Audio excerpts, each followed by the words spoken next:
ডাকুয়া মা সংসদের ভোকাল সদস্য। বাংলাদেশের দক্ষিণ পশ্চিম অঞ্চল প্রাকৃতিক দুর্যোগপূর্ণ এলাকা।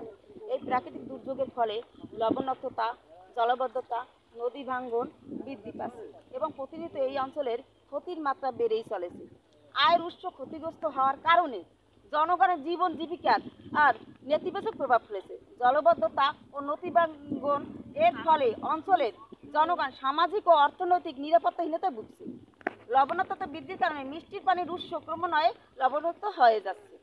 বসতবাড়ি, শিক্ষা প্রতিষ্ঠান ও অন্যান্য প্রতিষ্ঠানে পর্যাপ্ত সুপেয় পানি না থাকার কারণে এই অঞ্চলের জনগণ শিক্ষার্থীদের জীবনযাত্রা ব্যাহত হচ্ছে এবং স্বাস্থ্যগতভাবে ক্ষতির সম্মুখীন হচ্ছে। লবণ পানি ব্যবহারের কারণে এই অঞ্চলে জনগণ চর্মরোগে আক্রান্ত হচ্ছে।